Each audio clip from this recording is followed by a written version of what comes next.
Здравствуйте, дорогие друзья. Bonjour, chers amis. Спасибо, что пришли к нам Merci d'être venus на этот панель, à ce panel который организовал organisé Международное движение русофилов. par le Mouvement international des russophiles.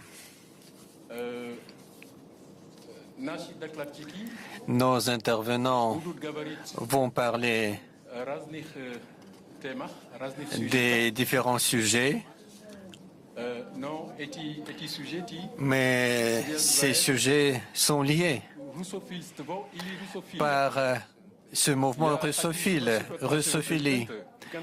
Je demande notre président, nous choisissons quel mot, russophilie ou bien russophilisme.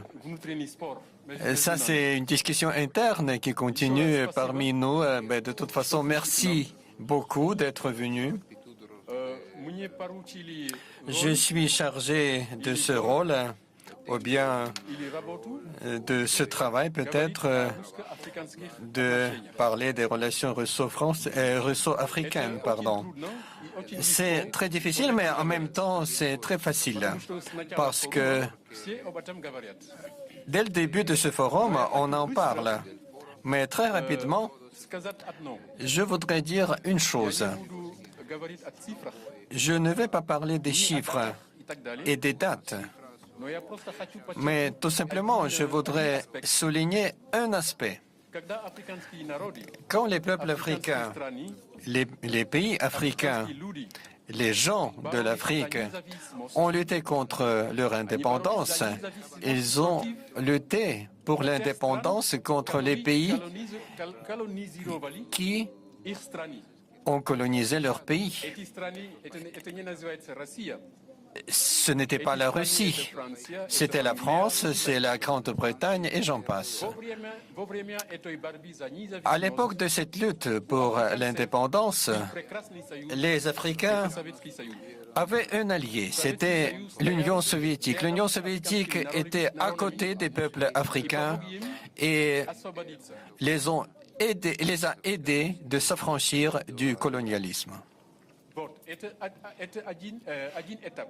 C'était une étape de nos relations.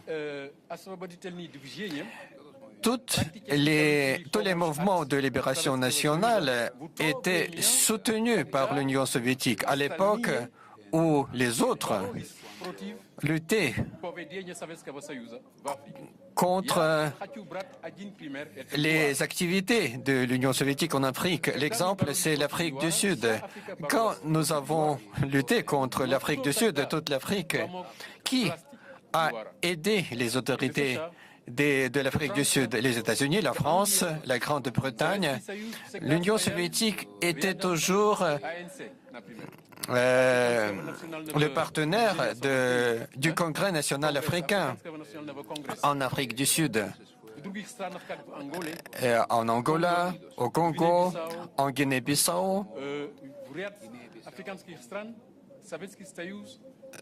Dans d'autres pays, l'Union soviétique a soutenu la libération. Après l'accession à l'indépendance, l'Union soviétique a accordé beaucoup de bourses aux pays africains pour pouvoir former leurs jeunes cadres.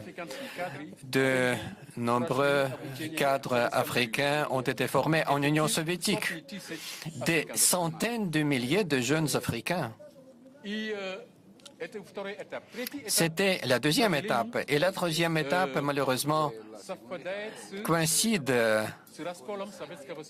avec la fin de l'Union soviétique. Après la disparition de l'Union soviétique, en Afrique, c'était la vraie tragédie, surtout parmi ceux qui ont été aidés par l'Union soviétique principalement. Nos communistes africains souffraient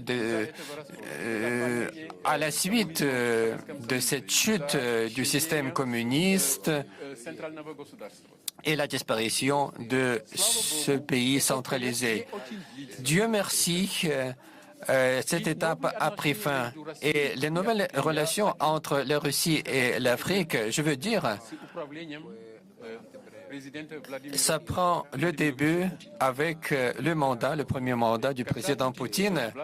Quand M. Poutine est devenu président, les Africains ont connu leur renaissance parce que le président russe, c'était une personne qui peut les protéger, qui peut trouver l'équilibre des forces dans le monde. Et cette étape continue aujourd'hui même. Et il y avait 48 présidents africains à Sochi il y a 2 ans. 17 présidents sont venus à Saint-Pétersbourg aujourd'hui. Mais comment l'expliquer? Cela s'explique par le fait que l'Occident a fait tout, l'Union européenne, les États-Unis, a fait tout pour que les leaders africains ne participent pas à ce forum et ils ont en partie réussi dans la voie de la corruption, des menaces même.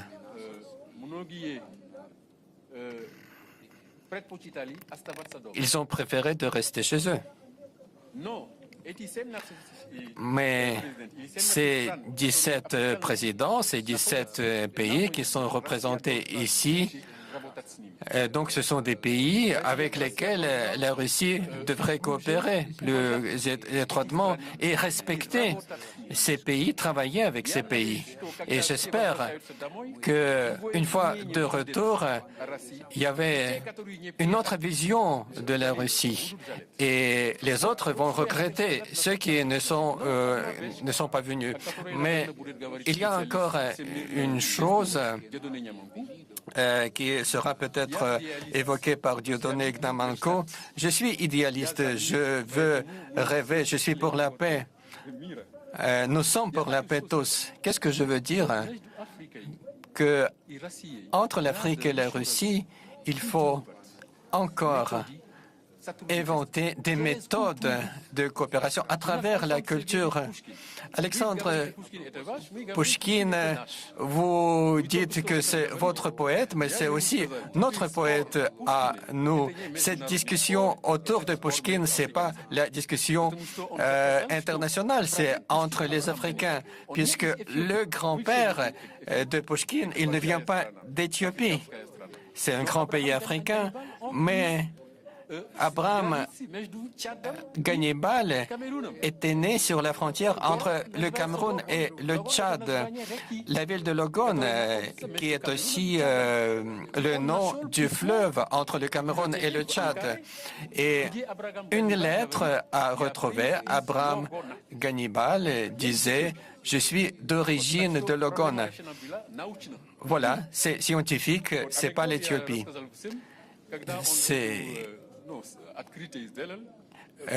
Quand nous avons fait cette découverte, il y avait une grande polémique à Moscou à l'époque. J'étais journaliste ici, j'écrivais beaucoup de ce livre. Je m'arrête là parce qu'il y a beaucoup d'intervenants qui vont développer leurs propres sujets liés à notre thème. Merci beaucoup.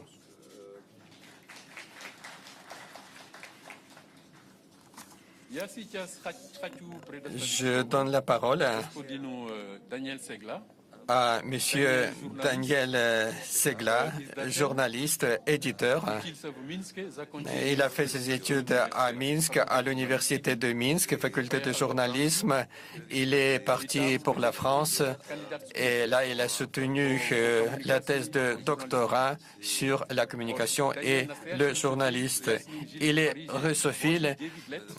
8 ans ou 9 ans, on était à Paris ensemble et on parlait toujours de la Russie.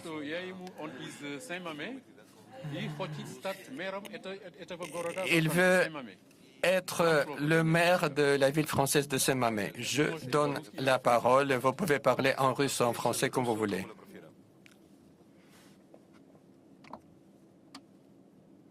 Je vous remercie d'avoir de m'avoir donné la parole. Je voudrais, dans un premier temps, remercier Monsieur le Président du mouvement international russophile Nikolai Malinov, Monsieur le Vice-président du mouvement international russophile Dr Suleiman Anta Ndiaye, chers représentants de différents corps et rangs, chères mesdames, chers messieurs, c'est avec beaucoup d'émotion et de reconnaissance que je retrouve le sol russe après 40 ans pour continuer d'écrire les belles pages de l'histoire de l'amitié entre la Russie et l'Afrique. Russie-Afrique, une histoire d'amour, voilà un thème qui pourrait susciter des débats pendant plusieurs heures, tant il y a des choses à dire. Donc il faudrait remarquer que déjà, à la fin de la Deuxième Guerre mondiale, il y avait beaucoup d'Africains qui ont pris part aux côtés de certains pays occidentaux pour combattre le fascisme.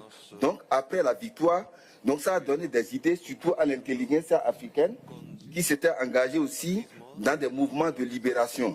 Donc ces mouvements de libération vont nous amener jusqu'à la période des indépendances. Alors, à la période des indépendances, je disais, donc pendant ce temps, un accent est à mettre sur l'aide que la Russie a apportée à ces mouvements de libération dirigés à l'époque par les intellectuels. Parce que c'était les intellectuels qui jouaient vraiment le parti d'avant-garde. Ils étaient les avant-gardistes de cette lutte contre l'administration coloniale. Alors, il ne faut pas oublier quand même que pendant cette période, la Russie a été beaucoup du côté de l'Afrique, jusqu'à la veille des indépendances. On se souvient qu'à la veille des indépendances, le général de Gaulle disait « Vous voulez l'indépendance? Vous l'aurez, mais avec ses conséquences. » Et effectivement, il y a eu des conséquences, puisque après les indépendances, qu'est-ce que l'administration coloniale avait fait? Ils avaient pratiquement détruit tous les bâtiments.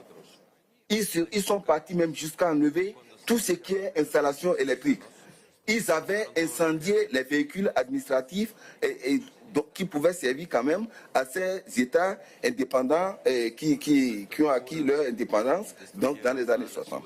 Alors, ce qui s'est passé, donc, en 1957, par exemple, il y avait eu le premier et le 6e festival mondial de la jeunesse et des étudiants organisé en 1957 par Moscou. Et ça a été le point de départ, de ce rapprochement entre la Russie et l'Afrique, parce que certains pays en ont profité pour établir quand même des relations diplomatiques avec l'Afrique. Et c'est dans ce même cheminement qu'on verra à partir de 1960 la création de l'université Patrice Lumumba, qui était un creuset qui permettait de former quand même beaucoup d'Africains. Il y a beaucoup d'Africains qui sont passés par là et qui ont occupé de différents postes. Donc l'objectif à l'époque pour la Russie, c'était de tout faire pour compenser le départ des enseignants ou des administrateurs coloniaux qui avaient laissé abandonner les pays dans un état vraiment totalement délabré. Donc il fallait essayer de compenser leur absence et pour permettre à ces pays-là de retrouver leur stabilité politique, économique et sociale. Donc voilà, et essayer de voir comment on peut aider ces jeunes États indépendants à évoluer. Alors, donc, entre 1965 et 1974, on a toutefois constaté que l'aide russe a chuté de 47 à 13%. Mais les raisons, bon, j'ai fait des recherches, je n'ai pas pu vraiment connaître les raisons fondamentales de cette chute des aides russes. Toutefois, bon, j'ai pu trouver une citation de Constantin Kazarioris dans un article qu'il a publié dans une revue revue d'histoire qui s'appelle Outre-mer, donc publiée en 2007 sous le titre l'URSS et le Sud. Donc, le chercheur constatait que le développement des relations culturelles et les échanges éducatifs entre l'Union soviétique et l'Afrique s'est amorcé pendant la période décisive de la fin des années 50, alors que l'hégémonie du monde occidental était contestée de façon virulente. et que les frontières et les alliances internationales se trouvaient en pleine mutation et que le pouvoir politique, jusque-là dominé par les bureaucraties métropolitaines, était sur le point de passer aux mains des élites politiques des États postcoloniaux. Fin de citation. Donc, et cette coopération, disais-je, entre l'Afrique et la Russie se traduit également sur le continent par la présence d'enseignants russes afin de contrer l'influence des empires coloniaux en déclin et en Afrique. Sur le plan militaire, la Russie a aidé aussi les anciennes colonies portugaises d'Angola, de la Mozambique, l'Égypte, l'Éthiopie, le Bénin, la Guinée, le Congo, l'Algérie à former des centaines d'officiers et de sous-officiers qui ont suivi une formation dans les grandes écoles et académies militaires. Alors, je voudrais préciser ici qu'à l'époque, l'Ukraine, à l'époque, qui, en tant qu'une des républiques soviétiques, disposait, avec l'appui de Moscou, de 4 établissements supérieurs qui préparaient les cadres des forces armées des pays d'Afrique, d'Asie et d'Amérique latine. Alors, on ne peut pas parler d'histoire d'amour entre la Russie et l'Afrique sans parler du social et du lien du sang. Des milliers d'Africains n'ont pas seulement étudié et obtenu leur diplôme en Russie de 1960 jusqu'en 1991, l'époque de l'éclatement de l'Union soviétique. Beaucoup y ont fini leur cursus et y ont trouvé aussi leurs âmes sœurs avec lesquelles ils ont fondé des familles et ont eu des enfants dont les grands-parents sont souvent russes et ukrainiens, ou biélorusses et russes. Alors comment expliquer à ces petits-enfants et arrière-petits-enfants, dans le contexte de guerre civile déclenchée par procuration par les forces du mal, dans le seul objectif d'affaiblir la Russie? C'est le même procédé qui a été utilisé par ces mêmes forces pour déstabiliser certains pays en Afrique, comme la République démocratique du Congo, le Rwanda, le Soudan et la Libye, pour ne citer que ces pays, et le Mali, bien évidemment. Dans ce contexte un peu spécial, permettez-moi de vous dire que l'histoire des relations entre l'Afrique et la Russie n'est plus une simple relation d'amour. C'est devenu au fil des années un lien de sang. C'est une histoire de lien de sang entre la Russie et l'Afrique. Eu égard aux nombreux métis nés de mères russes, elles-mêmes installées en Afrique depuis des décennies. Encore un autre débat. Oui, encore un autre débat à l'allure nauséabonde. Alors, je lisais il y a quelques jours, sur Internet des propos de Cameron Hudson, un spécialiste d'Afrique, rapporté par le Centre d'études stratégiques et internationales, selon lesquels, je cite, « Les Américains ont conseillé aux chefs d'État africains de ne pas laisser se laisser influencer par la propagande russe et de se rendre à Kiev après Saint-Pétersbourg. » Fin de citation. La question qui me taraude l'esprit est celle-ci. Les pays africains sont-ils des États souverains? Ont-ils d'ordre à recevoir de qui que ce soit? Je pense qu'à chacun de nous de se faire son opinion. Mais ce dont je suis persuadé, aujourd'hui, en tant que secrétaire général du Forum de la Renaissance africaine, FORA, c'est que l'Afrique a besoin d'un parrain comme la Russie. C'est ce que réclame aujourd'hui la jeunesse décomplexée africaine qui ne cesse de déclarer au quotidien son amour pour la Russie. Vive l'amitié entre la Russie et l'Afrique. Vive le mouvement international russophile. Merci de votre aimable attention.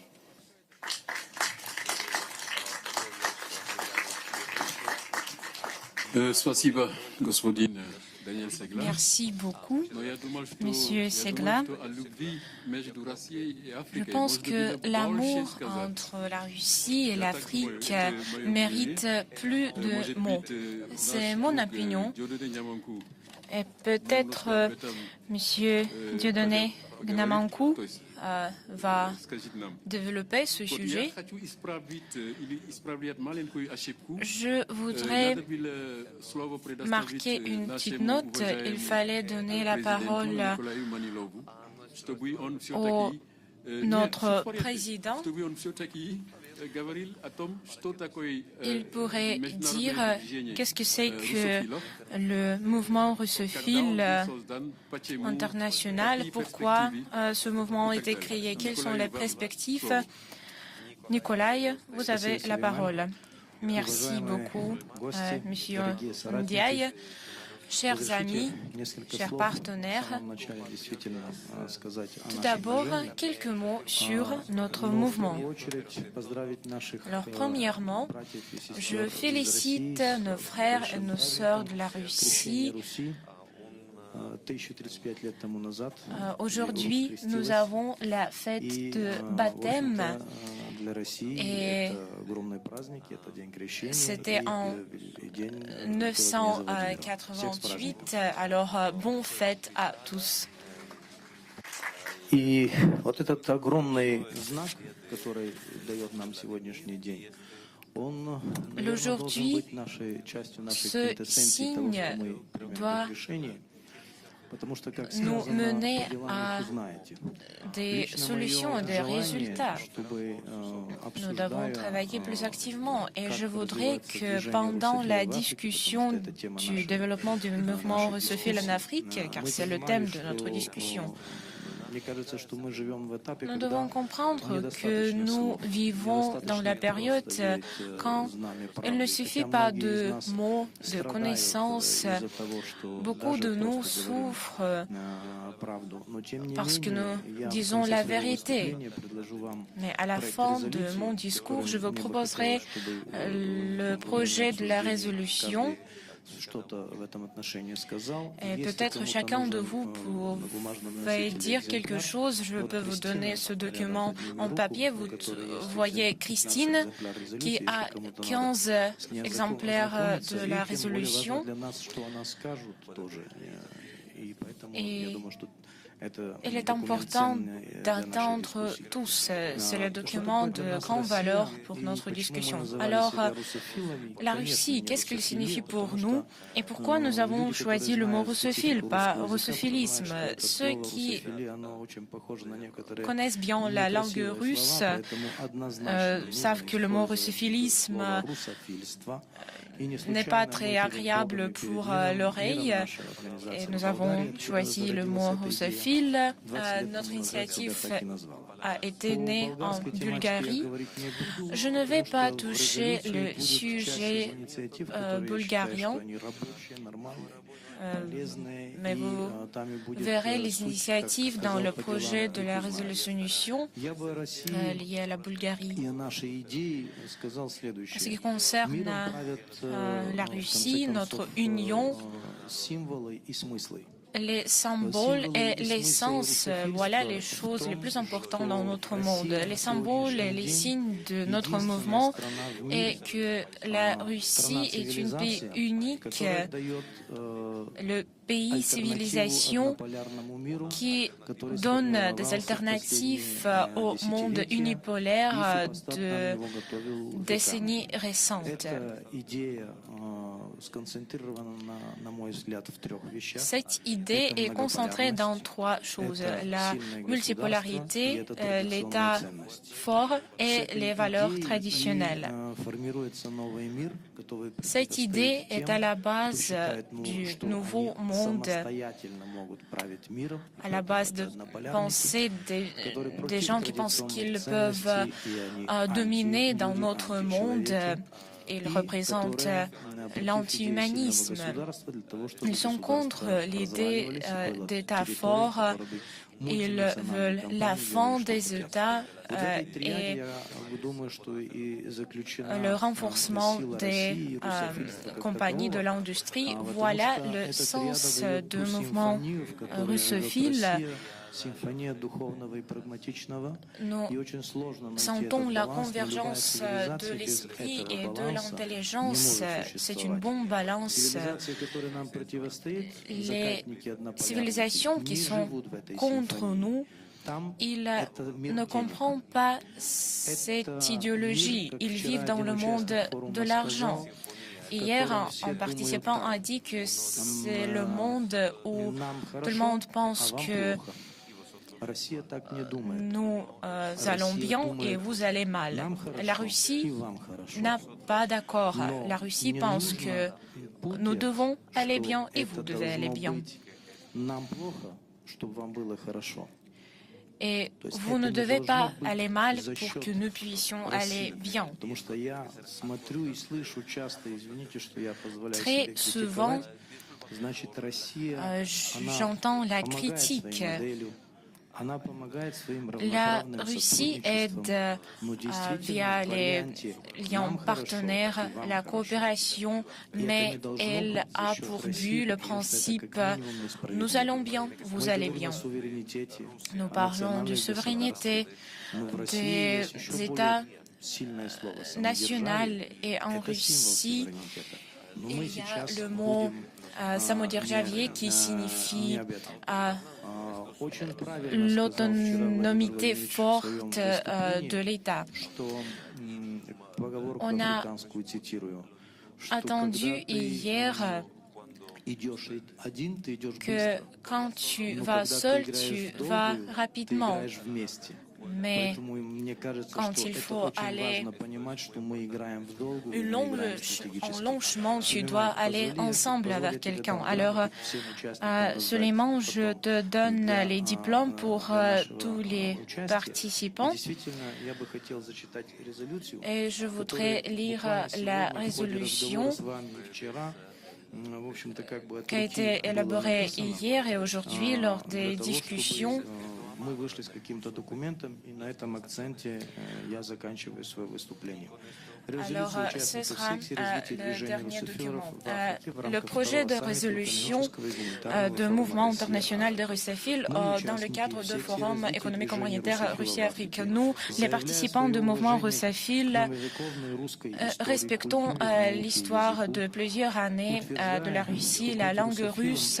Disons que le chemin des russophiles, c'est être patriote de son pays, lutter pour les intérêts en croyant que la russophilie, ce sont les valeurs de la famille, les valeurs traditionnelles, les valeurs d'État unis et la création de monde multipolaire avec beaucoup de peuples. Nous sommes contre la globalisation et régime unipolaire et avec un bon dialogue avec la Russie, le monde sera stable.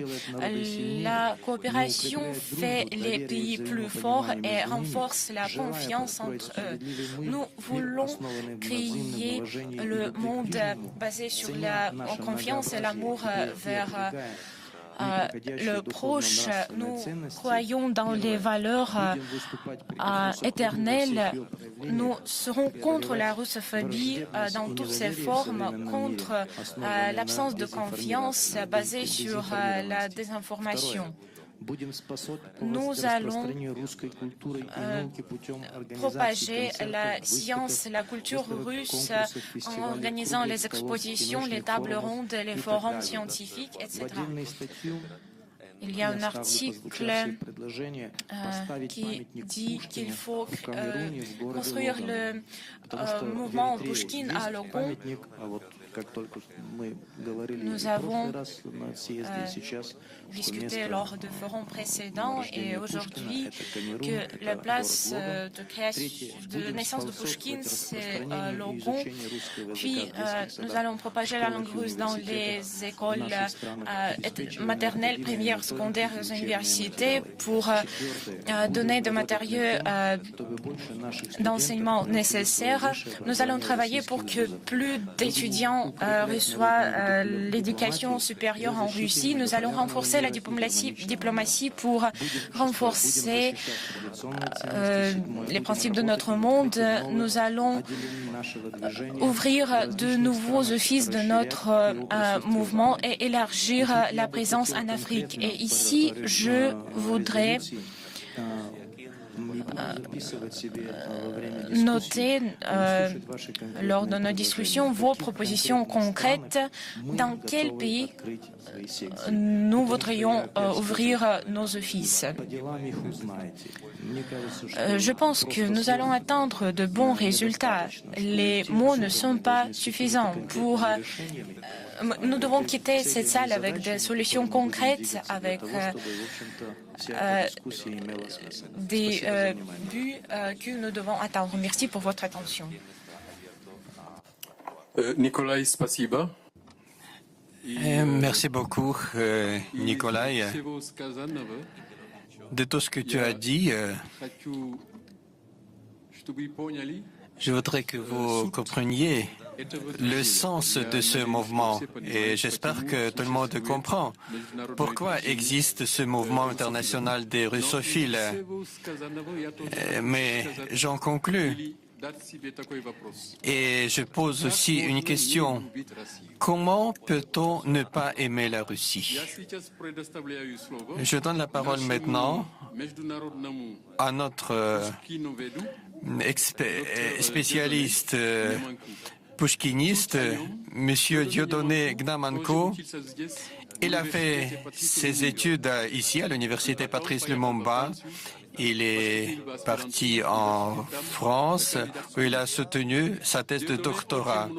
Dieudonné a publié beaucoup de travaux consacrés aux œuvres de Pouchkine. Ses ouvrages sont reconnus partout dans le monde. Il est invité partout à la conférence pour faire des conférences sur l'histoire des œuvres de Pouchkine. Je vous en prie.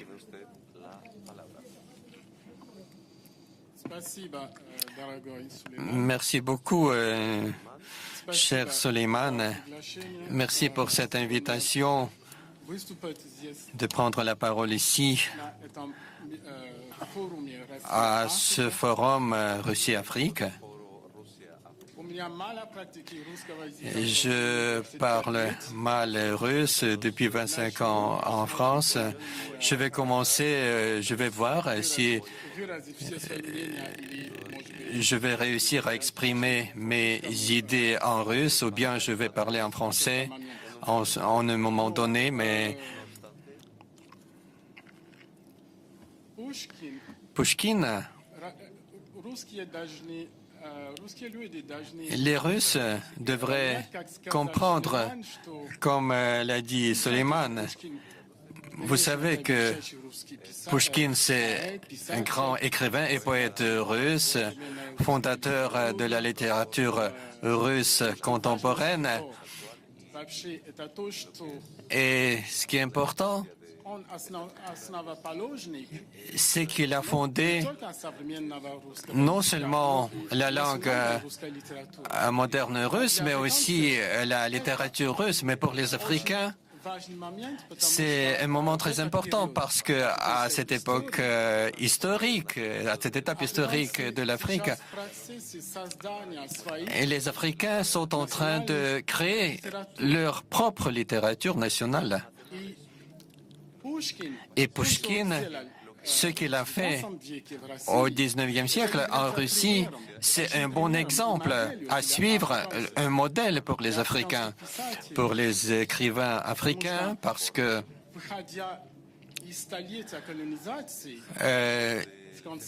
en abandonnant cette étape de colonisation, depuis la fin du XIXe siècle vers la fin du XXe siècle et cette nouvelle étape du néocolonialisme qui continue dans ces jeunes États indépendants, les langues des colonisateurs sont restées des langues officielles.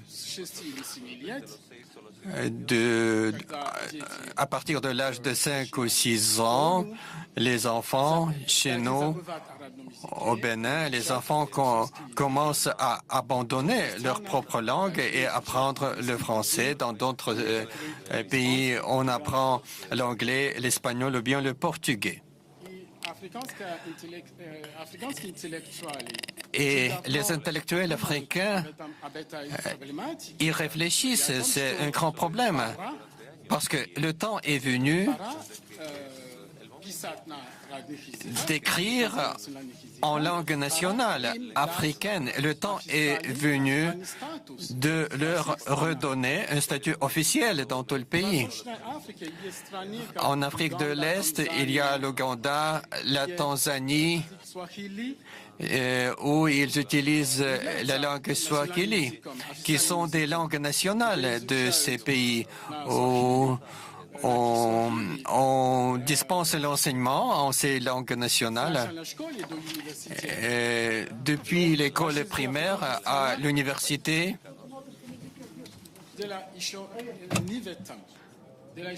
mais cette utilisation des langues officielles des colonisateurs, c'est un problème. Ce que Pouchkine a fait pour la Russie au XIXe siècle, on se souvient que Pouchkine, dans sa famille où il était né, dès le début, il ne parlait pas russe. Il a commencé à écrire en français parce que la grande partie de la noblesse russe parlait français à l'époque. Et seulement au lycée, Pouchkine a commencé à apprendre le russe. Quoi qu'on sache que sa grand-mère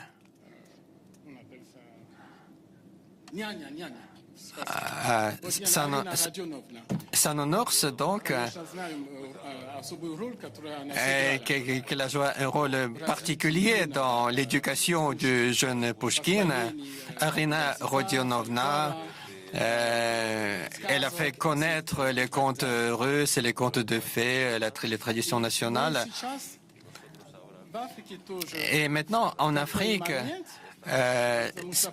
c'est le moment où, après le siècle de colonisation et après 400 ans d'esclavage, de la traite des esclaves, de la destruction de l'Afrique, nous avons perdu nos langages, nos écritures. On dit maintenant que nous n'avions pas de langue écrite.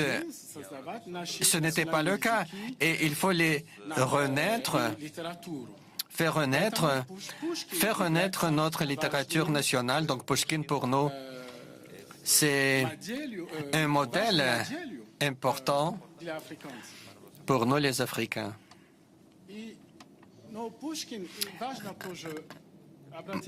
Mais il faut porter l'attention sur le fait que Pouchkine, quoi qu'il soit russe, né à Moscou,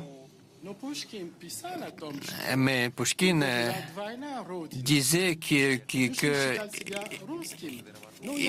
avait la double patrie. Il était russe et africain. Il rêvait de l'Afrique, il écrivait de l'Afrique. Il rêvait aller en Afrique quand il était en exil à Odessa. Et dans ses lettres, il a connu, il dit qu'il écrit qu'il a connu un Mavre, Maroni, et il rêvait d'aller en Afrique ensemble dans l'Eugène Onégine. Il parle de sa propre Afrique. Au XIXe siècle,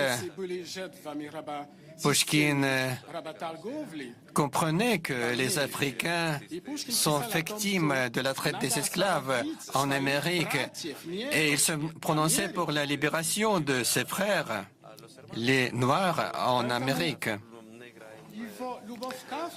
Et son amour vers l'Afrique était si forte qu'il développe cette thématique africaine dans ses œuvres.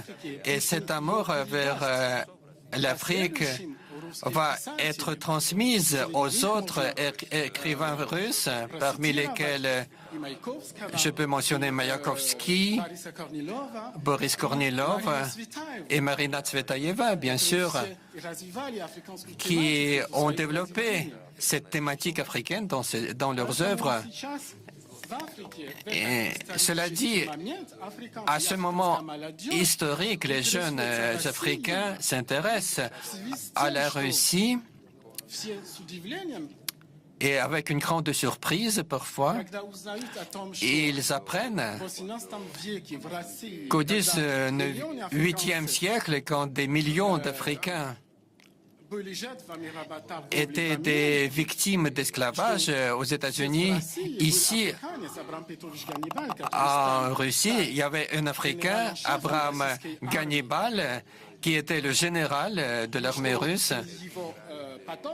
Et parmi ses descendants, un de ses fils, Ivan Abramovitch Gannibal, était promu général à l'instar de son père.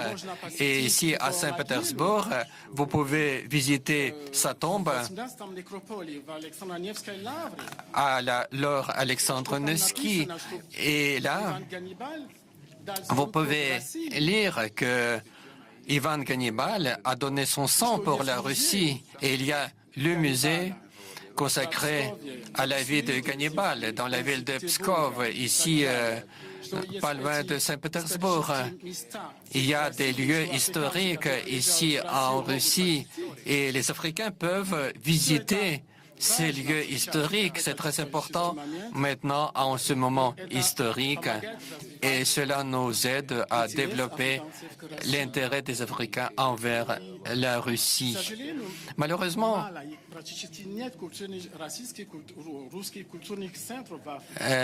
il n'existe plus presque de centre culturel russe en Afrique. C'est une des propositions que j'avance, puisque nous avons besoin des centres culturels russes qui pourraient proposer aux jeunes l'apprentissage du russe, lire des livres russes, des écrivains russes. Je vais terminer par dire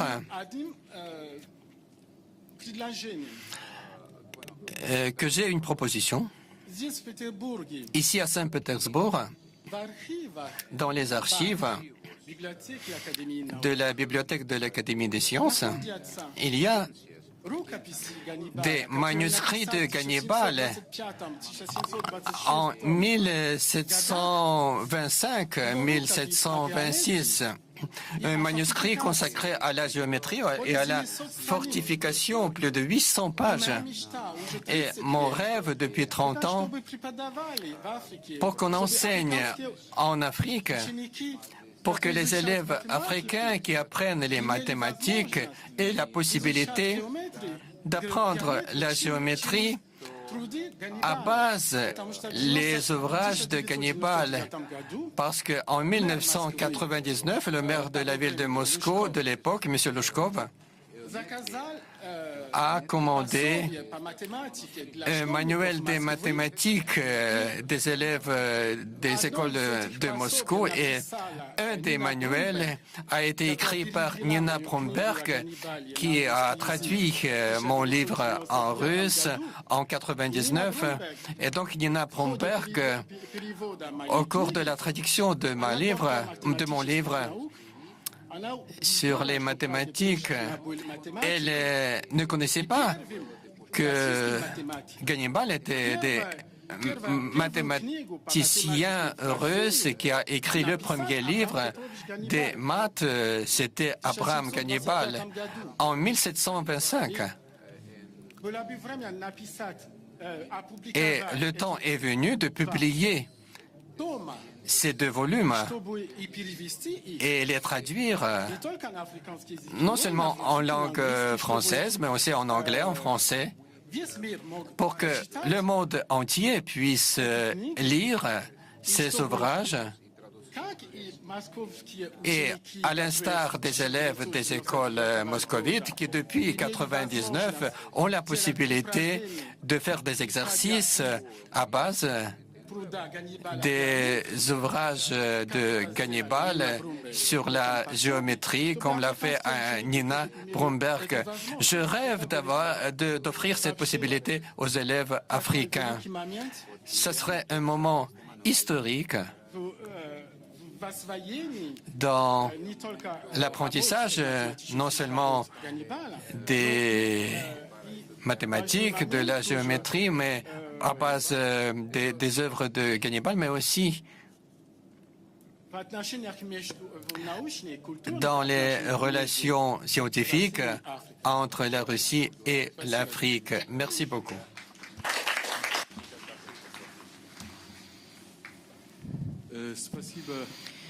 Merci beaucoup, Dr Gnamankou. Nous savons que Pouchkine est le thème essentiel de vos études et nous allons vous soutenir dans vos projets liés à Pouchkine, à Abraham Gannibal. Maintenant, je donne la parole à Natalia Melentieva. C'est la femme du philosophe Alexandre Dugin et maman de Daria Dugina qui a été tuée par les Ukrainiens le 20 août 2022.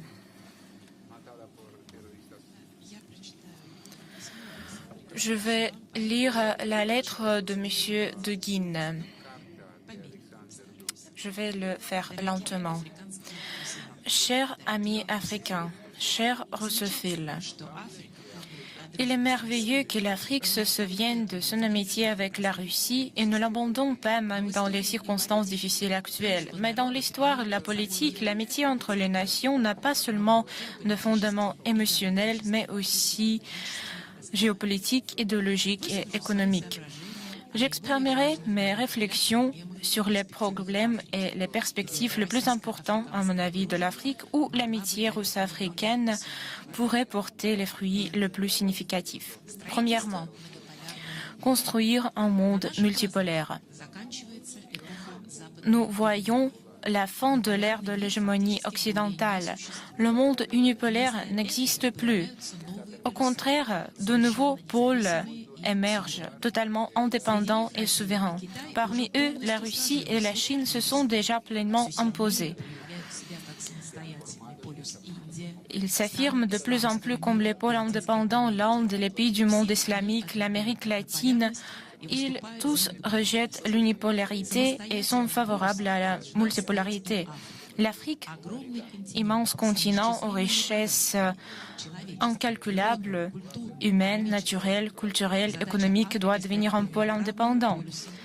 La tâche de l'Afrique est donc de devenir un pôle à part entière du monde multipolaire. La Russie, qui est à l'avant-garde du processus multipolaire, est prête à l'aider de toutes les manières possibles. Deuxièmement, l'unité panafricaine. Aucun des pays africains n'a l'envergure suffisante pour devenir un tel pôle à lui seul. Pour être un sujet du monde multipolaire, le projet panafricain doit être relancé à une nouvelle étape. En unissant le potentiel des peuples et les pays d'Afrique, on peut recevoir la souveraineté et l'indépendance. L'idée panafricaine qui unirait les peuples de l'autre côté des frontières postcoloniales est aujourd'hui plus vitale que jamais. Et à cet égard, la Russie, qui s'est elle-même engagée sur la voie de l'intégration eurasienne, est prête à apporter toute l'aide possible.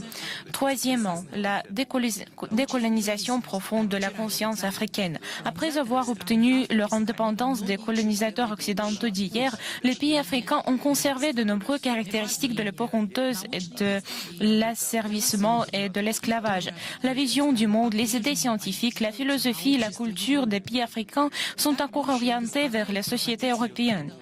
C'est ainsi que les anciens maîtres et esclavagistes continuent de gouverner leurs anciennes colonies et transfèrent également à l'Afrique les maux et les problèmes de leur propre société.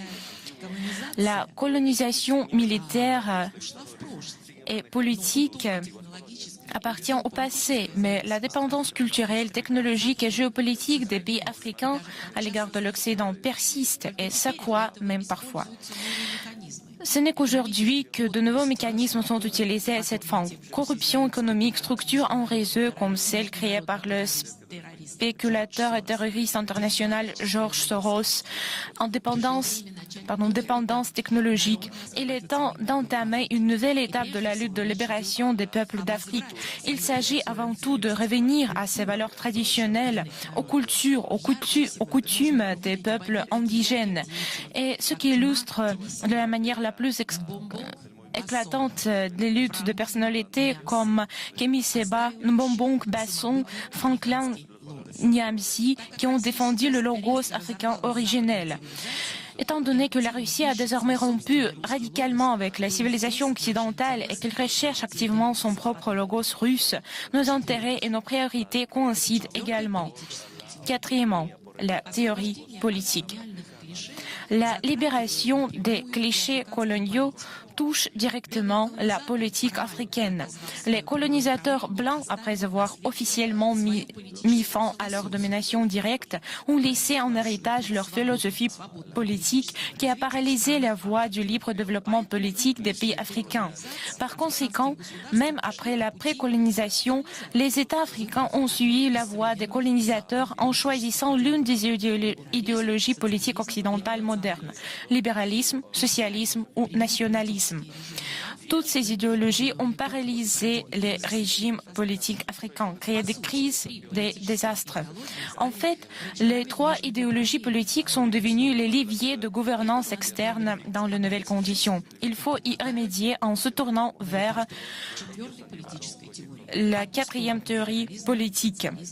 L'autre face de libéralisme, socialisme et nationalisme. Je suis très heureux que mon livre, La quatrième théorie politique, soit activement étudié par des intellectuels d'Afrique de l'Ouest et que les intellectuels d'Afrique de l'Est, de la Corne d'Afrique, l'aient récemment traduit en langue somalienne. Et il est désormais accessible à de nombreux lecteurs de Somalie et de Djibouti,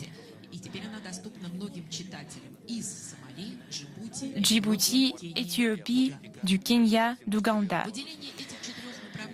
Ces quatre domaines, à mon avis, doivent permettre d'intensifier les relations russo-africaines. Bien sûr, le partenariat économique et la coopération dans le domaine de la sécurité et d'armement, la stratégie commune dans le domaine des ressources naturelles sont importants. Mais ces domaines qui seront certainement largement discutés lors de notre forum par des spécialistes et des responsables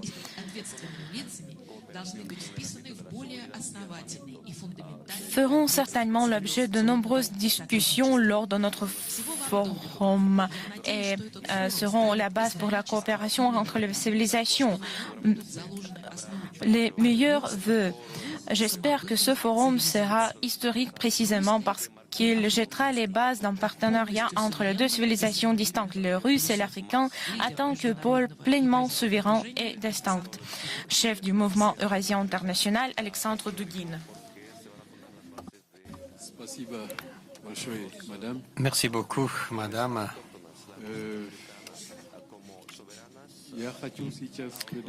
Je donne la parole maintenant au docteur Cherif Salif Si,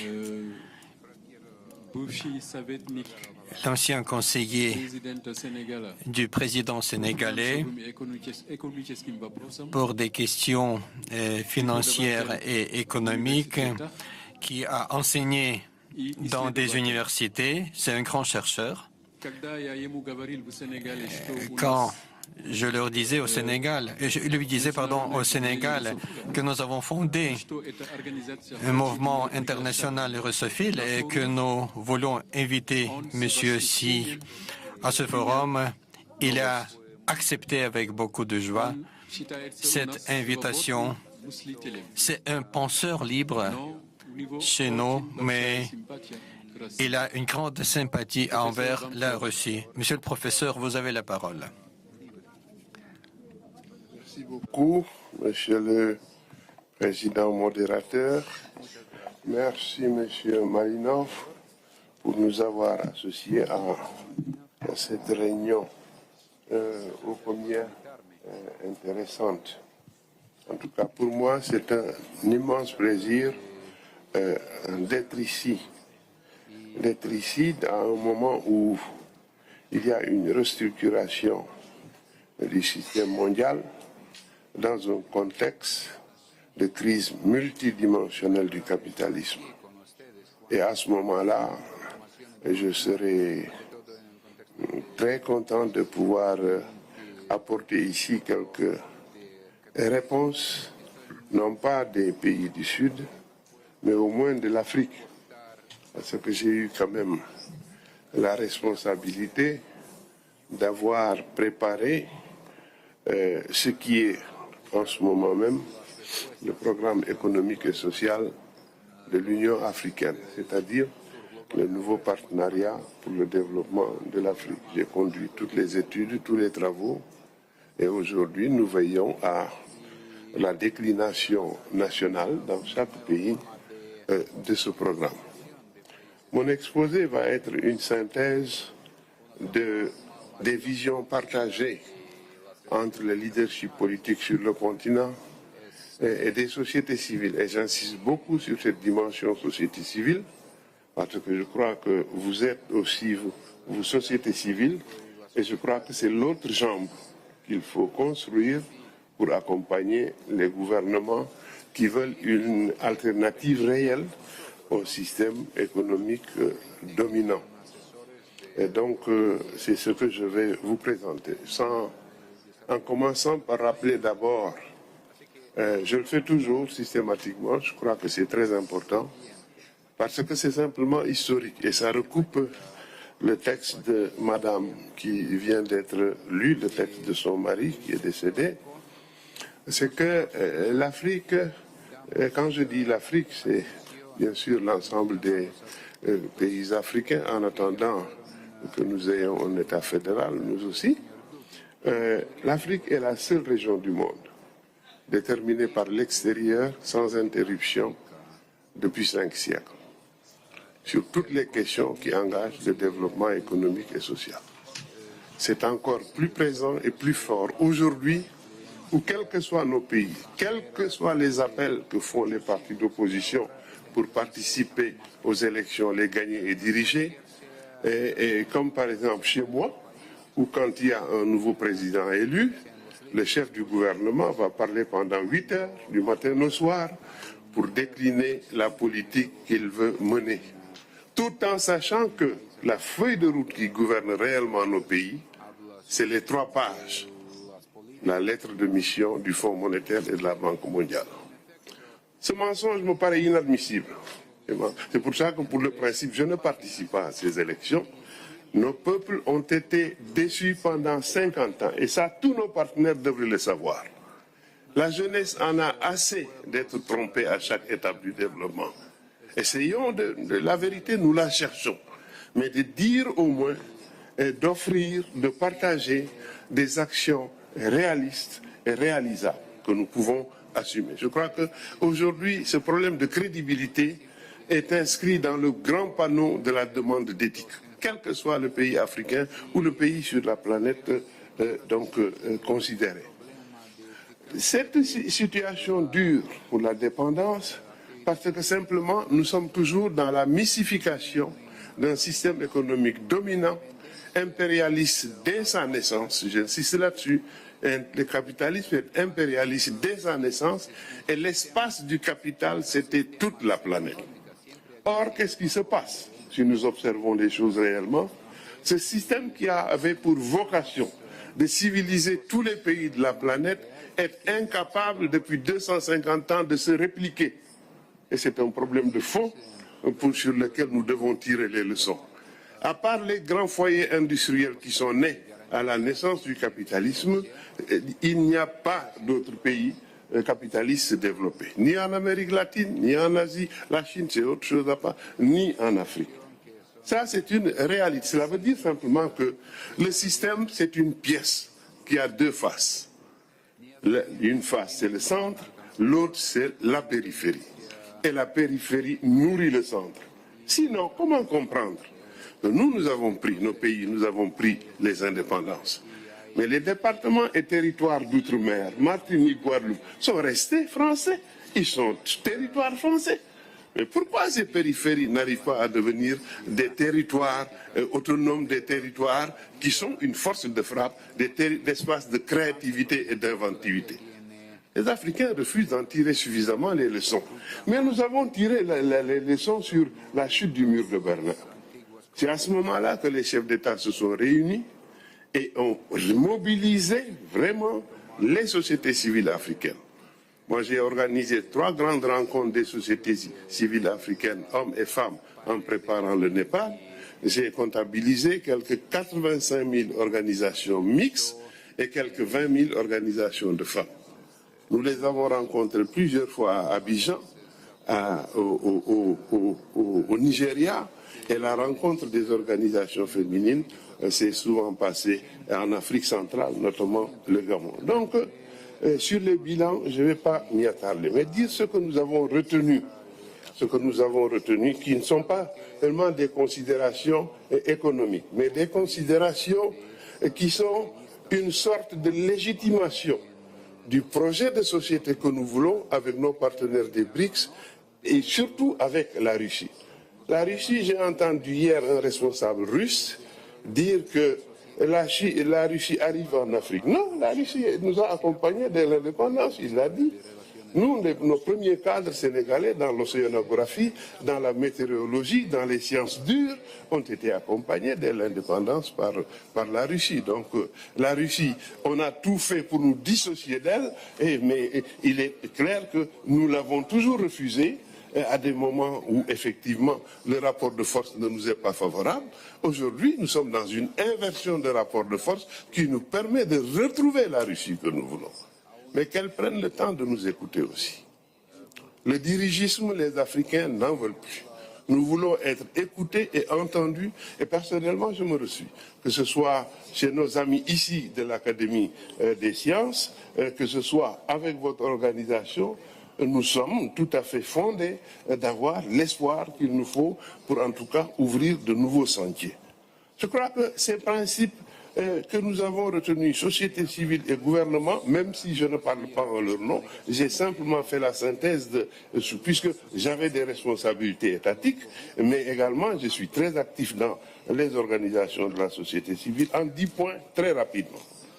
Les conditions pour la construction de nouveaux partenariats avec les BRICS et la Russie, donc, devront tirer les leçons, évidemment, du partenariat avec les pays occidentaux, avec lesquels, depuis 200 ans, nous n'avons pas tiré grand-chose. Et le premier point, c'est la revendication et le travail nécessaire à faire pour qu'émerge un monde multipolaire, mais un monde multipolaire fondé sur la paix, le droit et la négociation. Le deuxième point, c'est la gouvernance de la mondialisation, y compris évidemment de l'environnement. Nous le savons, ce qui fait la force des grandes puissances occidentales, c'est leur capacité à avoir construit aujourd'hui, jusqu'ici en tout cas, 5 grands monopoles. Le monopole du contrôle des grandes entreprises du continent. Il y a seulement 30 ans, il y avait plus de 2500 entreprises qui captaient plus de 75% de la valeur ajoutée de ce que l'on pourrait considérer comme industrie à travers la planète. Aujourd'hui, elles sont moins de 150. Et c'est ce que nous appelons le réseautage. Le deuxième monopole qu'ils ont, et qu'ils ne veulent pas lâcher du tout, ils ne lâcheront pas, il faut les forcer, c'est le monopole de l'accès à l'arme de destruction massive. Mais rien ne prouve que ceux qui ne l'ont pas jusqu'ici sont des saccageurs, sont des gens qui sont animés de la volonté de détruire le monde. Je crois que c'est un grand problème sur lequel il nous faut réfléchir. Ils ont malheureusement le monopole de la science et de la technologie. La Russie a sa science et de la technologie et que nous souhaitons partager également. Aujourd'hui, objectivement, vous êtes scientifique en Afrique ou dans les pays du Sud, il existe 4 bases mondiales de scientifiques et techniques. Si vous n'y êtes pas connecté, ou en tout cas porté par un partenaire stratégique, il n'y a aucune chance de développer votre industrialisation. C'est une réalité. Une raison de plus de souhaiter le partenariat vraiment sur cet aspect avec donc la Russie. Les autres formes de monopole, c'est la communication. En dehors de la Russie, la manipulation prend des dimensions extraordinaires et on a l'impression que toute la presse occidentale a démissionné. Le mensonge, il est permanent sur cette guerre et sur la Russie. Et je me réjouis justement de cette rencontre.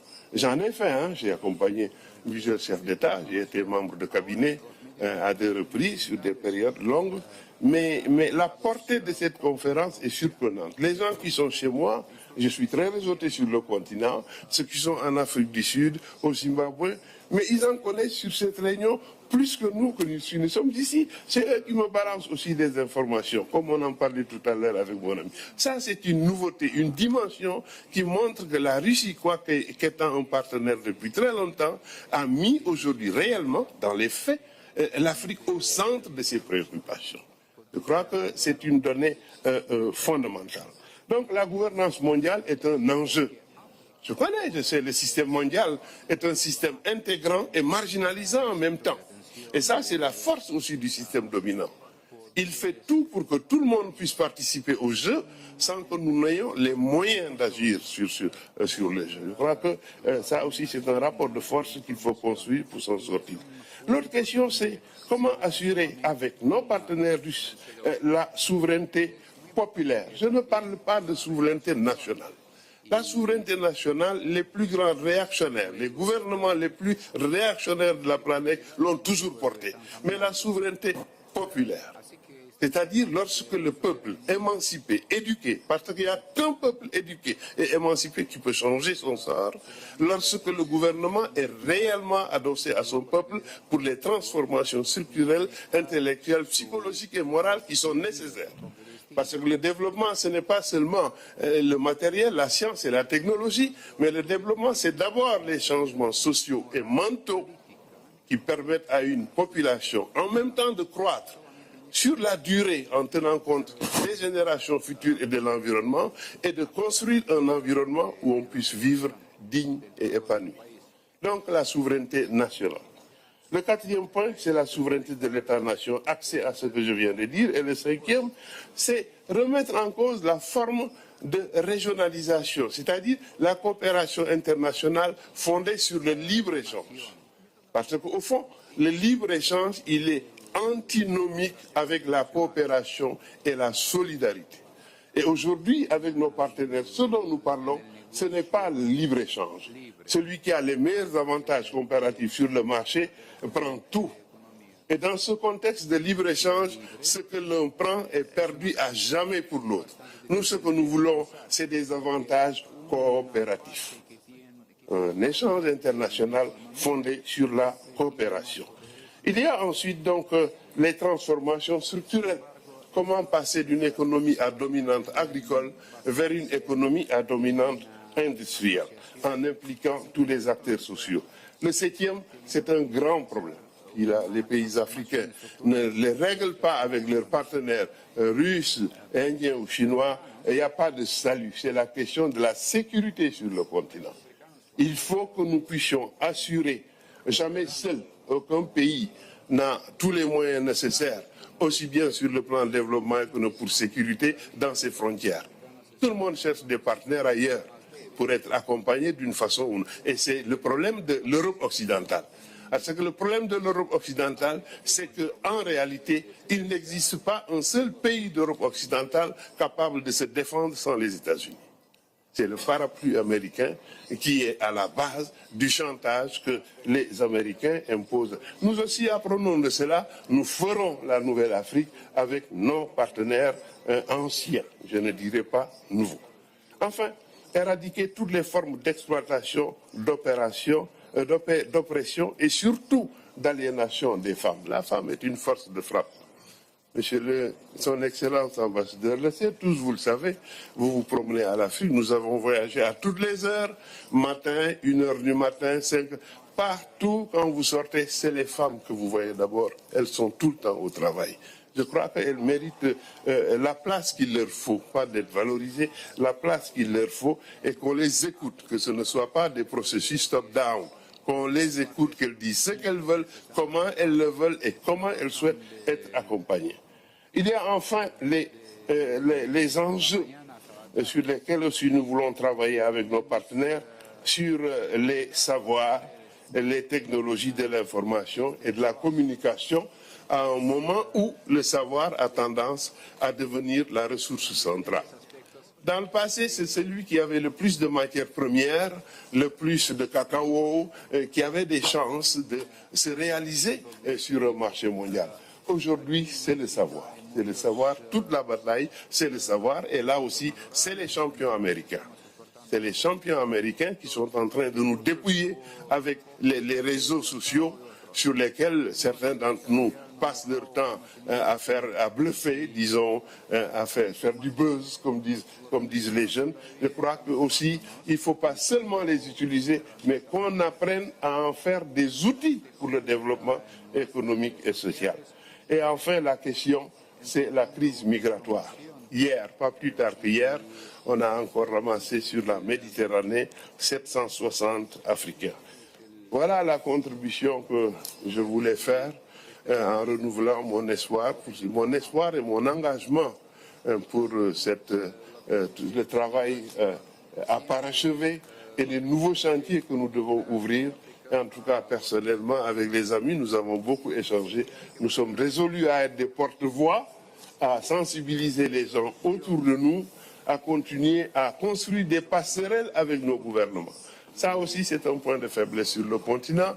Les gouvernements restent dans leur camp, les sociétés civiles restent dans leur camp, les scientifiques dans les instituts d'État restent dans leur camp, les scientifiques indépendants. Il faut sortir de ça, constituer une force de frappe commune pour engager l'avenir. Je vous remercie de votre attention. Merci.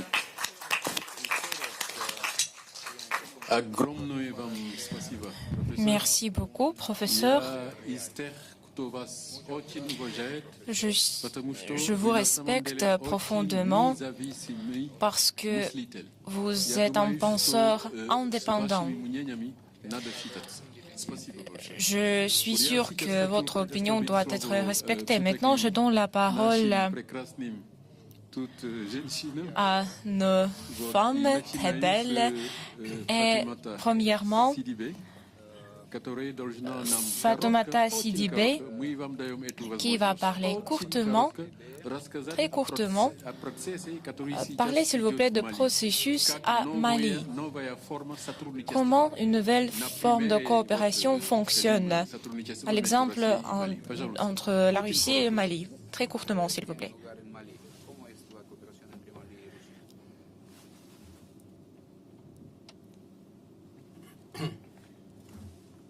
Merci beaucoup, Suleiman. Et je remercie aussi le président du mouvement des russophiles. Et moi, avant de parler de la situation, je voudrais quand même souligner que je suis membre du GPM, le groupe des patriotes du Mali, qui est l'initiateur des pétitions, les pétitions qu'ils ont signées, 804 049 signatures pour la coopération, solliciter la coopération entre le Mali et la Russie. Et j'ai vu qu'ils ne se sont pas trompés, et vu ce qui se passe aujourd'hui au Mali. Donc, moi, comme il m'a demandé de parler de façon brève, je vais dire qu'avec l'avènement de la transition, comme vous le savez bien, on est dans une période de transition au Mali. Et le Mali a choisi de coopérer avec la Russie. Ça, c'est sur le plan sécuritaire, qui a été, bon, critiqué. Je ne vais pas rentrer dans les détails. Le Mali, aujourd'hui, est considéré, avec l'avènement de la transition, je veux dire en juin 2021 seulement, avec l'avènement de la transition en 2021, le Mali est devenu un modèle de référence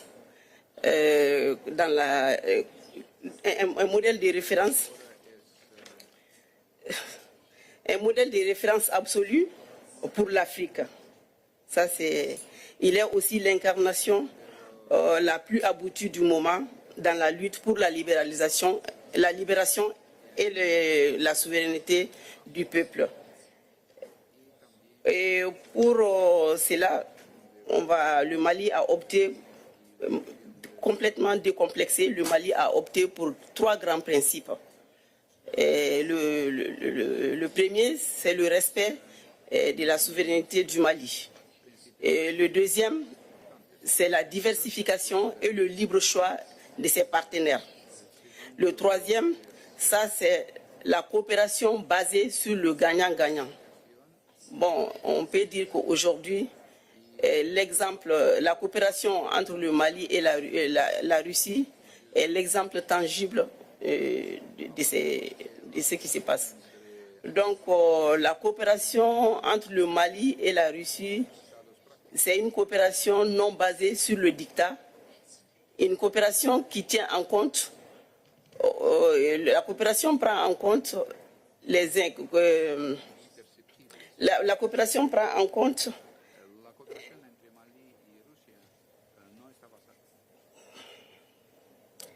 les intérêts, la coopération prend en compte les intérêts nationaux, les intérêts nationaux du Mali.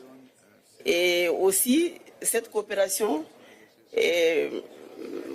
prend en compte, tient compte de la particularité culturelle du Mali, et de la diversification, la particularité culturelle du Mali.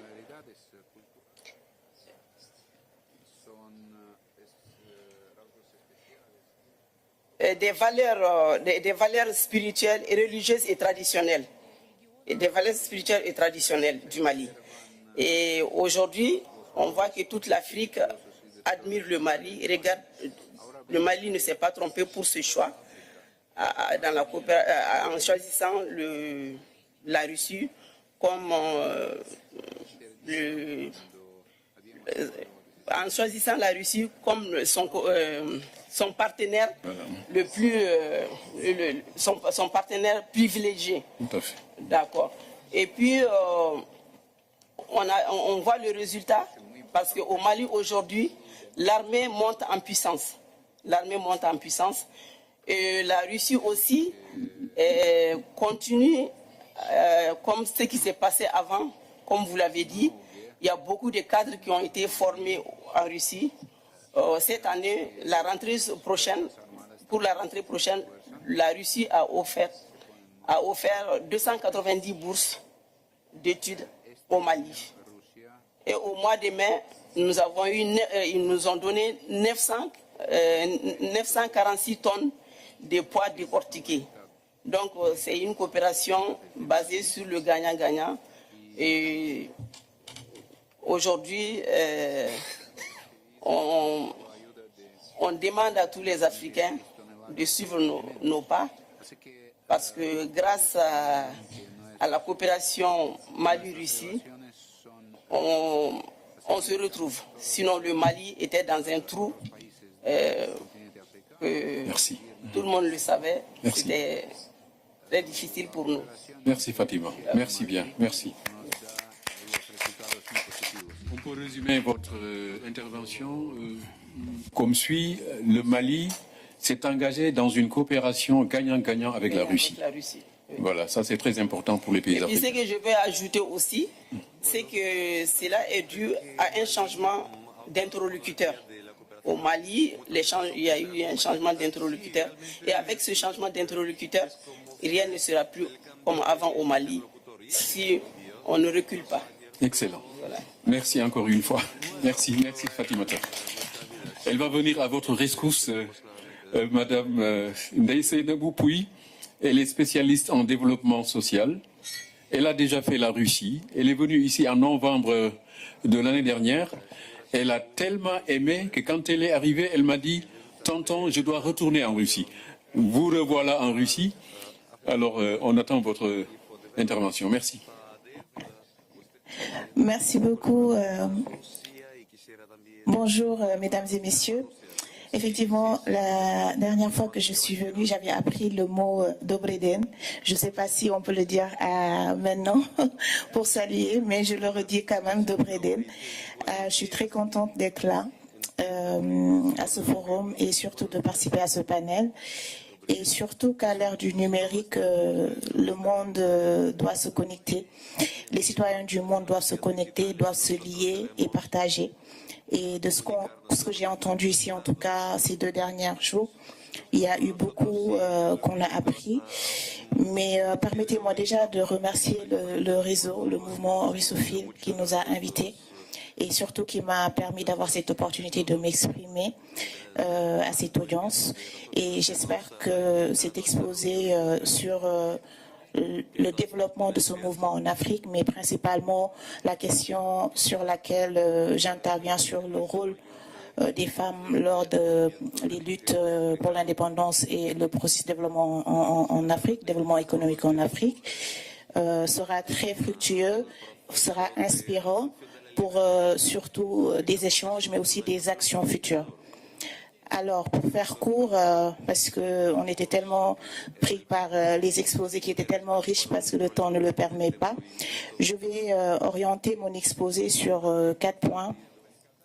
3 points autant pour moi par rapport à cette question du rôle que les femmes ont joué pour les luttes de l'indépendance. Alors, ce rôle quand même a vraiment évolué au fil du temps et a continué de gagner son importance parce que malgré les défis auxquels les femmes sont souvent confrontées, elles ont joué quand même un rôle très très crucial pour la lutte pour l'indépendance de l'Afrique, mais aussi pour la fin de la colonisation.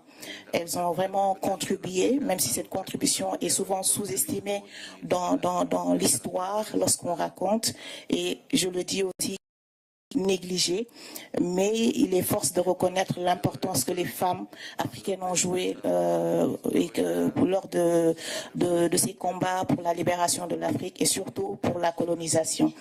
Alors aujourd'hui, je pense que sur le plan politique, nous avons beaucoup d'exemples à fournir par rapport à des figures emblématiques qui ont joué des rôles très importants parce que beaucoup de femmes, moi j'aimerais prendre quand même l'exemple de mon pays, le Sénégal, parce qu'il y a une histoire qu'on nous raconte et qui est très frappante pour nous. On les appelle souvent les femmes de Ner. Vous pourrez aller regarder un peu sur l'internet, qui est un village où tous les hommes ont été amenés par les colons et il restait que les femmes.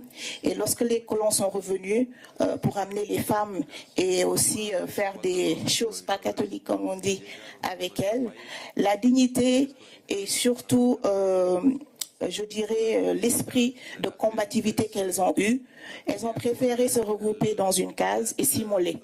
Donc, elles se sont toutes brûlées dans le village, ensemble, dans une case, juste pour ne pas céder devant l'oppresseur, devant le colon. Pour nous, ça, c'est une forme extraordinaire de résistance, de dignité que les femmes ont montré et ont prouvé. Mais à côté de cela, beaucoup de femmes ont participé aussi dans les nouvelles ères aux manifestations, au boycott, à la sensibilisation aussi, dans les réunions stratégiques, surtout pour les activités de résistance. Elles ont joué aussi un rôle très clé dans la mobilisation de la population, la collecte de fonds, mais surtout aussi la diffusion des informations et la coordination des activités de résistance. Les femmes sont très fortes dans le rôle de coordination. On sait que les femmes aussi sont très fortes dans tout ce qui est management. En exemple, j'aimerais bien citer Funmilayo Ramsundu Kuti du Nigeria, Jocelyne Machel de la Mozambique, Winnie Mandela, que personne ne présente plus de l'Afrique du Sud, qui sont devenus aujourd'hui des figures emblématiques pour la lutte de la liberté et la justice sociale ici en Afrique. Donc les femmes africaines aujourd'hui sont de plus en plus présentes dans la sphère politique avec un fort leadership qui est incarné. Donc elles occupent des postes stratégiques dans le gouvernement, dans les parlements et les organisations internationales. Nous avons même des femmes chefs d'État aujourd'hui avec Ellen Johnson Sirleaf au Nigeria qui a été chef d'État, Zewet en Éthiopie, aussi Fakim Amina Gourib à Maurice. Tout ça pour vous montrer en fait que la participation politique des femmes est essentielle pour garantir une représentation équitable, surtout une gouvernance inclusive et la prise en compte des besoins et des perspectives qui sont propres aux femmes dans les processus décisionnels. Rapidement, sur le plan économique, je reviens, outre le rôle joué dans les luttes pour l'indépendance, elles ont aussi joué un rôle crucial pour le développement socio-économique du continent. Les femmes représentent une part importante de la main-d'œuvre agricole. Elles sont très cultivatrices. Donc, sur la production alimentaire, elles en assurent le rôle, la subsistance aussi de nombreuses communautés. Et surtout, elles sont souvent responsables de la gestion des ressources naturelles, de la sécurité alimentaire et de l'éducation des enfants. Même si leur contribution à l'économie, aujourd'hui, avec l'avènement, comme le disait tantôt au déjeuner le professeur Si, l'avènement de ce capitalisme a fait que les femmes maintenant sont de plus en plus privées de terre, elles sont de plus en plus privées de ressources productives, ce qui limite leurs opportunités économiques. Sur le plan social aussi, elles ont vraiment milité pour l'élimination des obstacles à l'éducation des filles, parce que j'en suis la preuve, parce que je pense que si nos mamans n'avaient pas vraiment lutté jusqu'ici, nous ne serons pas assez éduqués pour être là et discuter des sujets du monde. Aussi des progrès réalisés au cours de ces dernières décennies, mais aussi il reste aussi beaucoup par rapport à l'éducation des filles africaines, parce qu'il reste aussi beaucoup de choses à faire dans ce sens-là. Dans la santé aussi, elles ont joué un rôle crucial sur tout ce qui est sensibilisation. Ils ont été vraiment des acteurs de changement dans la prévention et le traitement des maladies. Donc, en conclusion, je dirais que leur implication dans la lutte indépendance, l'éducation, la santé a été essentielle. Il est aussi crucial de le reconnaître et de le valoriser. Pour revenir aujourd'hui dans les temps où nous sommes, avec cette nouvelle vague de militantes que nous sommes, je pense qu'il nous faut de nouveaux partenariats, tels que ce partenariat que je dis avec le MIR, parce que pour moi, le fait d'être ici et de représenter mon organisation Femmes africaines actives pour le développement est un pas déjà vers un partenariat avec le MIR, avec le mouvement, et surtout que nous, comme le disait tantôt au professeur, nous sommes des porteurs de voix. Lorsqu'on parle, on nous écoute. Et cette image fausse qui est vraiment montrée de la Russie. À chaque fois la première fois que je suis venue, je disais je pars en Russie, à Moscou, tout le monde me dit mais qu'est-ce que tu vas faire là-bas, etc. Et j'ose dire que j'ai adoré, comme il l'a dit, je suis tombée sur le charme. Je suis très contente d'être revenue et j'aimerais beaucoup que d'autres jeunes femmes comme moi, qui sont des militantes de la société civile, qui travaillent dans leur communauté pour les femmes, puissent aussi profiter de cet apprentissage, parce que voyager, découvrir de nouvelles personnes, découvrir de nouvelles cultures, c'est apprendre. Et lorsqu'on apprend, on grandit. Donc c'est ce que je voudrais aussi mettre sur la table comme proposition, savoir que ce mouvement quand même a notre organisation, en ma personne, à disposition pour aider. Sur les activités qu'on peut faire pour les femmes de cette organisation du MIR, à découvrir aussi qu'est-ce que nous faisons au Sénégal pour les femmes en Afrique. Donc nous sommes vraiment disposés à travailler dans ce sens.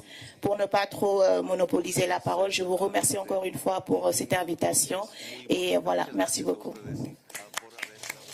Спасибо, Сейнабу. Спасибо. Спасибо. Merci beaucoup. Je donne la parole à Monsieur Jean-Alain Ngapou.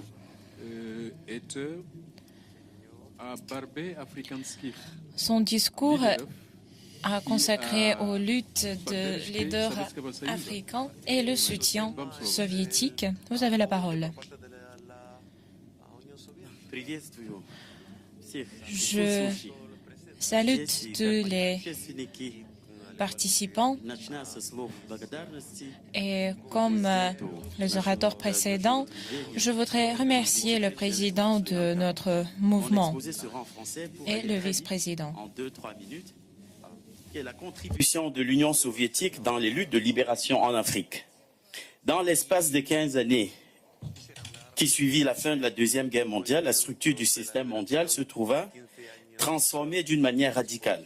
À partir de 1947, le monde connaît une situation géopolitique inédite du fait de la concurrence des deux superpuissances que sont les États-Unis et l'Union soviétique. Ces deux nouvelles superpuissance domine la scène internationale suite à l'affaiblissement des puissances coloniales qui étaient la France, les Pays-Bas, la Belgique, le Portugal, l'Angleterre.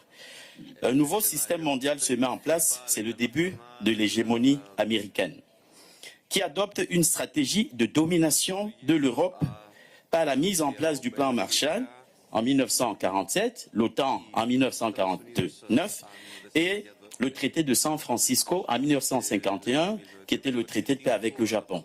Donc c'est par cette ruse-là, tout ce que nous parlons justement de ces problèmes actuels, ça a commencé en 1947 avec ces systèmes mis en place par les États-Unis que nous continuons aujourd'hui à combattre. Les colonies, jadis dominées par ces puissances, sorties affaiblies de la Deuxième Guerre mondiale, commencèrent donc à s'émanciper. L'Union soviétique a joué un rôle très important dans le destin de nombreuses sociétés africaines, en les aidant dans ces luttes-là. Pour aller très vite, l'institutionnalisation de la dimension africaine dans la politique extérieure soviétique s'est faite tardivement, dans les années 50, après la création du pacte de Varsovie en 1955. Parce qu'avant la création du pacte de Varsovie, il n'y avait pas cet équilibre de force en Europe et la Russie, à l'époque l'Union soviétique, était préoccupée d'abord par trouver cette stabilité. Après la mort de Staline en 1953, le processus de déstalinisation et cet équilibre retrouvé sous l'ère de Khrouchtchev, la Russie commença donc cette politique active en Afrique. La première instance qui s'engagea à mettre en œuvre et diffuser le soutien de l'Union soviétique au combat des peuples africains fut le comité soviétique de solidarité avec les pays d'Afrique et d'Asie, en russe, Sovietski Komitet Solidarnosti Stran Asie et Afrique. Du 18 au 25 avril 1955, une autre date remarquable, les dirigeants des chefs d'État de 29 pays d'Afrique, d'Asie et du Proche-Orient se réunit à la conférence de Bandung sur l'île Java en Indonésie. Ce mouvement fut également soutenu par l'Union soviétique en renforçant son image anti-impérialiste, en accordant un soutien militaire remarquable au mouvement de libération nationale. Surtout, leurs actions se prolongent à l'ONU et aboutissent à la création de la conférence des Nations Unies par la coopération et le développement. Ce sont des activités et toutes ces actions à mettre à l'actif de l'Union soviétique de l'époque. Les pays d'Asie, d'Afrique s'organisent pour trouver leur place dans ce nouvel ordre mondial. Et à l'ONU, c'est Nikita Khrouchtchev qui prononce le discours pour appeler à l'indépendance coloniale africaine. Et l'Union soviétique renforce ainsi son image de puissance anti-impérialiste en accordant un soutien militaire remarquable au mouvement de libération nationale dans les colonies portugaises, notamment en Angola ou en Mozambique. Et le cas surtout de l'Angola, qui est très bien connu, parce que là on avait le MPLA, le mouvement populaire pour la libération, qui combattait contre l'UNITA, le mouvement soutenu par l'Union soviétique qui remporta. Entre 1960 et 1990, l'Union soviétique a construit un impressionnant système de centres de formation et même des académies, surtout à l'intérieur des pays africains, pour la formation militaire, préparant les officiers, mais aussi les combattants de base à la guérilla. La coopération militaire a été très développée avec les pays comme l'Angola, la Somalie, l'Éthiopie, le Congo, le Mozambique, l'Algérie, l'Égypte, le Mali, la Libye, la Guinée. Et pendant la guerre froide, l'Union soviétique ne va jamais considérer ses homologues africains comme des alliés secondaires. Elle voit plutôt dans les mouvements de libération nationale l'un des fronts de la lutte mondiale contre l'impérialisme. Le soutien à la libération nationale et aux luttes pour le progrès social était une des grandes priorités de la politique étrangère de l'Union soviétique. L'Union soviétique apporta son aide aux branches militaires des mouvements de libération, l'Organisation populaire du Sud-Est africain, SWAPO, en Namibie, au Congrès national ANC. Il faut aussi souligner le rôle de Cuba, parce que la branche armée, c'était Cuba les combattants, l'Union soviétique envoyait des conseillers militaires, des armes, et Cuba envoyait des militaires sur le terrain.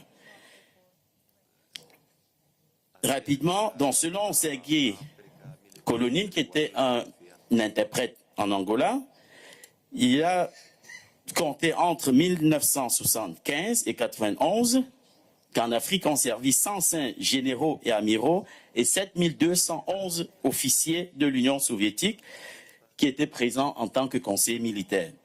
Pour consolider les indépendances, il fallait aussi développer les ressources humaines. La coopération en matière de formation avec les pays africains constituait un volet très important dans la politique de l'Union soviétique. Des dizaines de milliers d'Africains sont formés dans les universités, collèges techniques soviétiques. L'URSS construisit également des établissements d'enseignement en Afrique. Comme des exemples, en Guinée, l'Institut Polytechnique, au Mali, une école pour la formation du personnel médical, un centre d'éducation agricole et une école d'administration à Bamako, qui forma environ 250 étudiants chaque année, qui ensuite furent employés dans la fonction publique. Là, on est proche de la conclusion. Dans la construction de ses relations avec l'Afrique, la Russie, aujourd'hui, puise sans aucun doute dans cet héritage soviétique. L'étude des relations historiques et diplomatiques entre la Russie et l'Afrique permet de mieux comprendre la nature et les nouvelles caractéristiques du réengagement de la Russie sur le continent africain.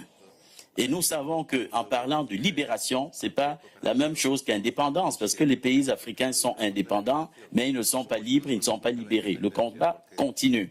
Et de plus belle, avec tout ce que j'entends ici, je pense que nous partons plus que motivés auprès des Russes, parce que maintenant, eux également auront besoin de ce soutien de l'Afrique, qui sera aux côtés de la Russie dans ce combat contre l'impérialisme.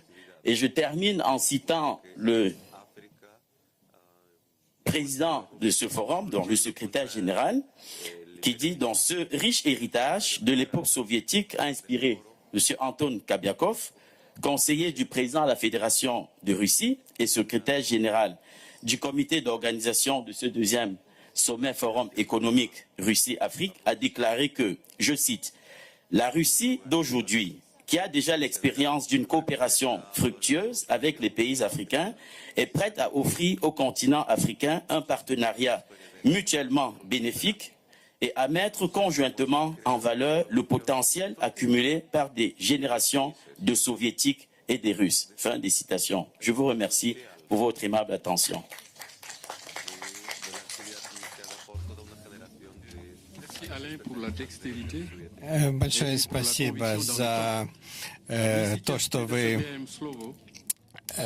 говорили достаточно кратко. Pardon, je donne la parole à M.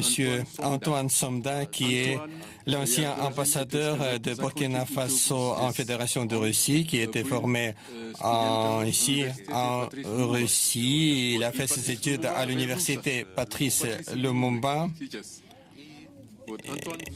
qui a retrouvé ce nom, qui va parler de l'image et de l'existence d'un diplomate africain à Moscou. Il est bien placé d'en parler. Merci bien, monsieur le modérateur. Souleymane Ndiaye, et cher ami, je voudrais tout d'abord féliciter les autorités russes pour cette belle organisation de ce sommet et forum cette année. Et je voudrais remercier le président du mouvement international des russophiles d'avoir eu cette initiative d'organiser ce panel qui va nous permettre effectivement d'échanger entre nous.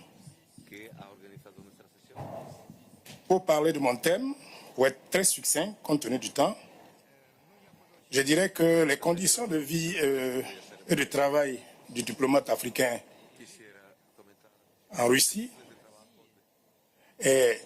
sont régis par deux textes majeurs, c'est-à-dire la Convention sur les relations internationales, sur les relations diplomatiques de 1961, suivie de la Convention sur les relations consulaires, plus ou moins, et ça dépend effectivement de l'orientation de chaque mission. Et en plus, il faut tenir compte de la législation nationale russe. Vous ne pouvez pas être diplomate, surtout dans le domaine bilatéral que nous sommes avec la Russie, et ignorer la législation russe. Donc, fort de toutes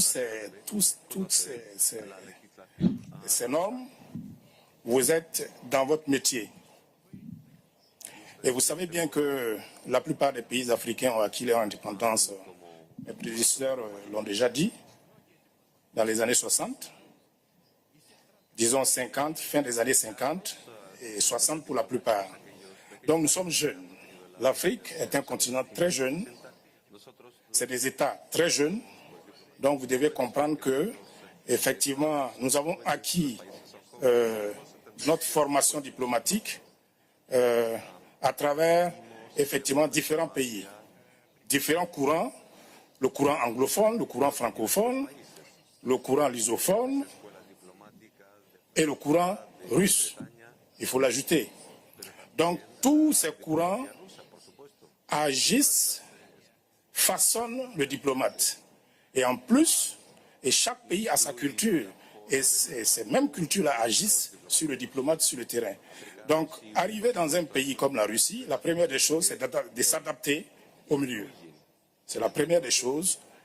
Et ce qui a favorisé, effectivement, a facilité notre métier, c'est l'organisation, effectivement, du ministère des Affaires étrangères de la Fédération de Russie.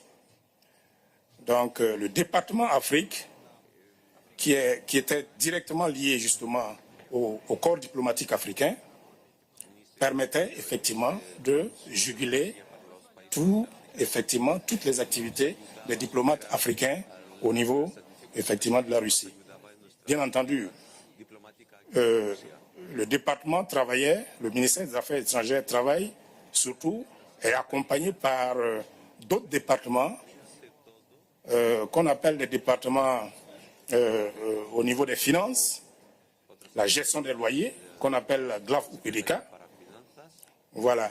Donc, cette structure qui accompagne le ministère des Affaires étrangères permet effectivement le bon fonctionnement des missions diplomatiques africaines au niveau de la Russie. Bien entendu, tout ça, c'est chapeauté par le ministre des Affaires étrangères, Sergei Lavrov. Et disons que toute la vision même de la politique africaine et celle de la Russie convergent, que ce soit sur le plan national ou dans les instances internationales, nous avons les mêmes positions. C'est ce qui fait que nous sommes très proches de la Russie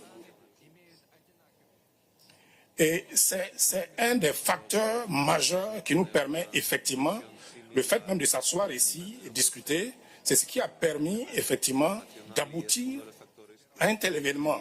Et je vais vous dire que notre présence depuis 2014 jusqu'en 2022, nous avons œuvré justement à ce qu'on ait ces genres de forats.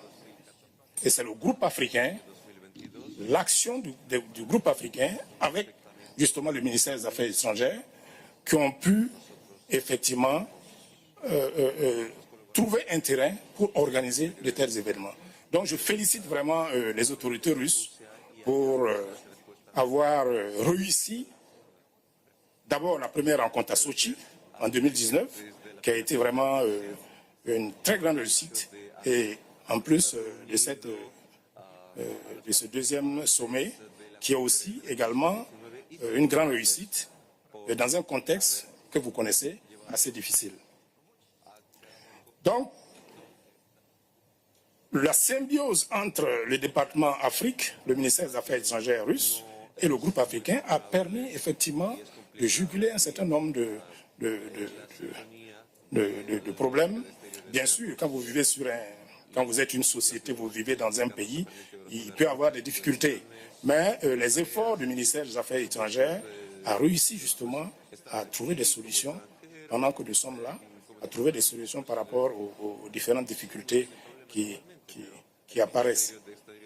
Donc, c'est dire que nous avons bénéficié d'une grande richesse, parce que le ministère des Affaires étrangères, dans son organisation, permettait aux diplomates de découvrir davantage la Russie, à travers des excursions, à travers des forats sur l'éducation, sur l'économie, la visite des musées, hein, et puis au Grand Théâtre, au théâtre de Moscou.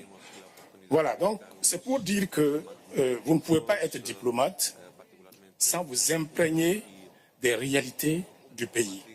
Plus vous vous adaptez, plus vous maîtrisez mieux effectivement votre outil et vous arrivez justement à coopérer de façon efficace avec le pays.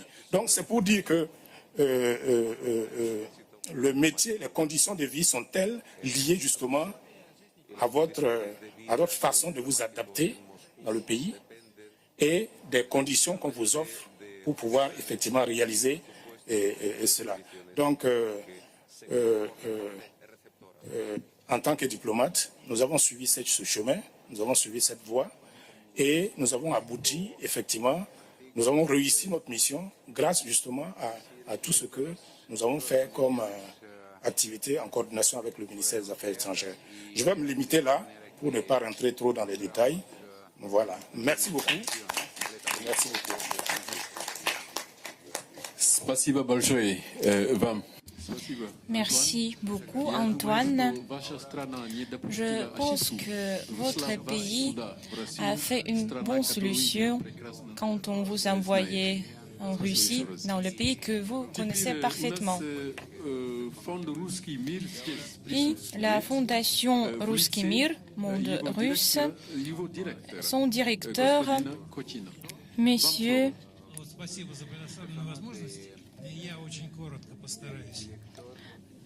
Kochinov. Je vais parler courtement.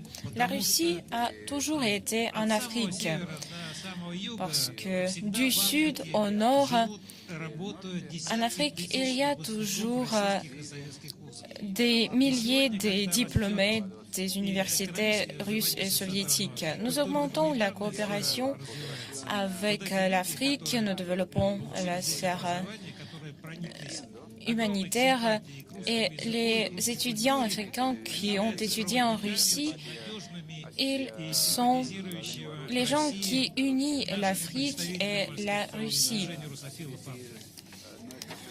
y compris notre mouvement russophile international.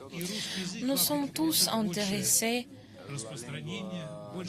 que la langue devienne plus populaire, la langue russe devient plus populaire en Afrique et le mouvement russophile doit payer plus attention à cette question parce que cela nous aide à apprendre la culture russe.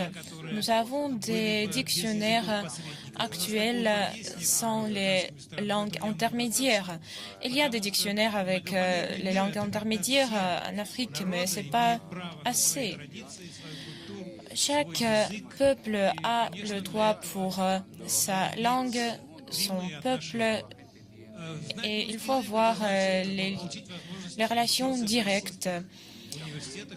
Connaître la langue russe signifie étudier en Russie et tous les participants ont approuvé que les étudiants africains qui ont fait leurs études en Russie, y compris à l'université de Patrice Lumumba, ils ont prouvé que l'enseignement russe est bon en médecine, économie, sciences. Pourquoi il est important de connaître la langue russe? Parce que cela donne aux Africains la possibilité d'apprendre l'information directe sur la Russie sans les langues intermédiaires. Et c'est très simple dans le monde avec les technologies développées. Il est intéressant de lire ce que montre dans la télévision russe, ce qu'on écrit dans les journaux. Alors, l'une des priorités du mouvement russophile doit être la propagation de la langue russe en Afrique. Alors, je remercie tous les participants du sommet. Nous avons parlé avec beaucoup de délégations africaines et je suis ravie que beaucoup de représentants de l'Afrique parlent russe. Et ces délégations cette délégation était le plus productif dans le contexte de ce forum. Ils ont eu la possibilité de parler dans les conditions officielles et non officielles avec le mouvement russophile qui est encore jeune mais qui a le futur grand. Alors, soyons les amis et coopérons encore plus activement dans ce monde difficile. Merci beaucoup. Alors maintenant, nous allons conclure notre travail. Je remercie tous les participants.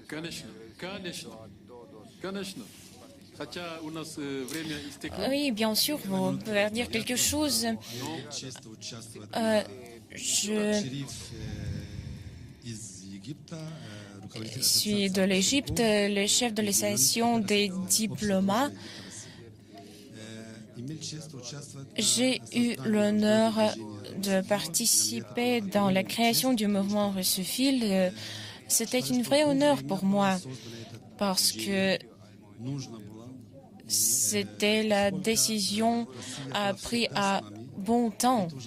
La Russie a toujours été avec nous et l'Afrique doit être avec la Russie. Il y a un mois, j'ai été au forum Russie-Monde islamique. J'ai parlé dans l'éditoire seulement les représentants de la télévision, des mass médias.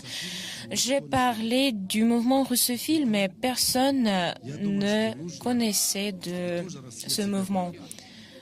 La Russie doit aider elle-même et les mass médias doivent parler de notre mouvement. Grâce aux mass médias de Russie et d'autres pays, nous devons éclairer ce mouvement. La Russie mérite de telles attitudes et les mass médias doivent connaître ce mouvement. Ou alors parler de forums, s'il vous plaît. Je communique toujours avec notre vice-président, le président du mouvement, et j'ai dit que Campantre fait maintenant le symbole pour notre mouvement. Alors, nous devons soutenir la culture russe. C'est une grande culture avec Dostoïevski, Rachmaninov. Si l'Occident a une attitude négative envers la Russie, c'est mal, mais nous devons soutenir la Russie et alors parler de ce mouvement dans les masses médias. Merci beaucoup. Merci. Voilà pourquoi nous avons dit qu'il est impossible de ne pas aimer la Russie. Je remercie tous les participants de cette session, tous qui ont été présents dans la salle. Je voudrais donner la parole à notre président pour faire la conclusion. Merci beaucoup, Suleiman. Dans la résolution, tous les thèmes que nous avons discutés sont présents, à l'exception de cette gradation mentionnée par tous les participants, la gradation des étapes de relations entre la Russie et la région panafricaine qu'Alexandre Dugin a inventée. Je pense que les tâches que nous avons marquées nous donnent les possibilités larges en Afrique pour la Russie et à l'inverse.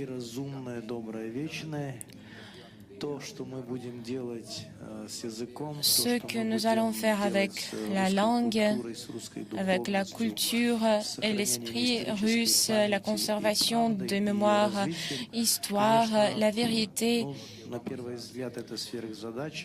Tout cela semble une tâche trop difficile, mais je pense que c'est le choix correct et chacun de nous va travailler dans cette direction.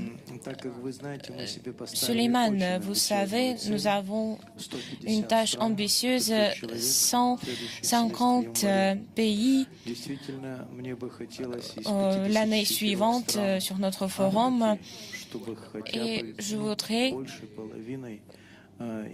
qu'au minimum la moitié des pays africains avaient leur représentation dans le forum de l'année suivante.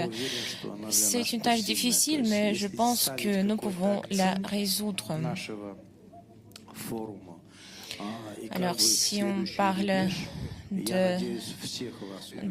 des tâches pour le sommet futur, j'espère vous voir en janvier.